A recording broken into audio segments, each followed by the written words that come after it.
অত্যন্ত মনোরম পরিবেশের মধ্য দিয়ে শনিবার বিকেলে গোপালপুর ইউনিয়নের ৬ নং ওয়ার্ড বিএনপির অঙ্গ সহযোগী সংগঠনের নেতাকর্মীদের সাথে রামনাথপুর সরকারি প্রাথমিক বিদ্যালয়ের মাঠে সাংগঠনিক মতবিনিময় সভা অনুষ্ঠানে প্রধান অতিথির বক্তব্য রাখেন গোপালপুর ইউনিয়ন বিএনপির সভাপতি হাবিবুর রহমান হাবিব। প্রধান বক্তা হিসেবে বক্তব্য রাখেন বেগমগঞ্জ উপজেলা বিএনপির সহসভাপতি সাইফুল ইসলাম লিটন।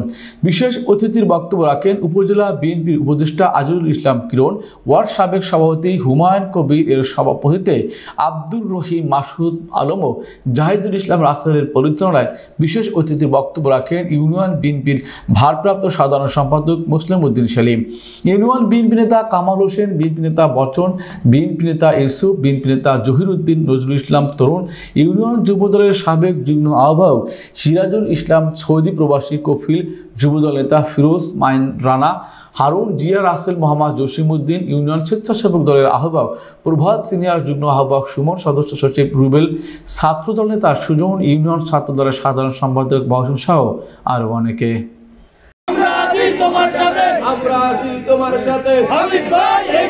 সবাই ঐক্যবদ্ধভাবে যদি কাজ করেন এই গোপালপুর ইউনিয়নে বিএনপির বিকল্প কিছু নেই।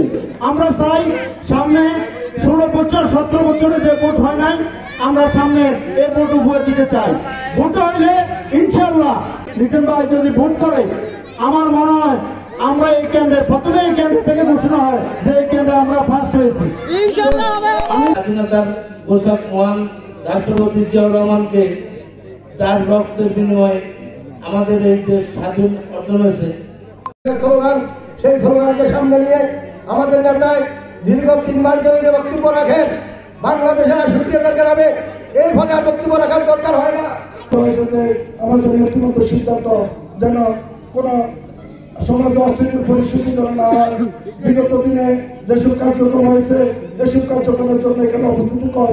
আমি ঢাকা থেকে বাড়িতে আসছি 5 তারিখের আগে আমার গার্ডিয়ান আমাকে নিয়ে চিন্তিত, এখনো আমাকে নিয়ে চিন্তিত। এটার কারণ সমাজে এখনো সুস্থ পরিবেশ সৃষ্টি হয় নাই। আগামী দিনে যেভাবে সুস্থ পরিবেশ সৃষ্টি হয় এটার জন্য যা যা করার দরকার আমরা তাই করব।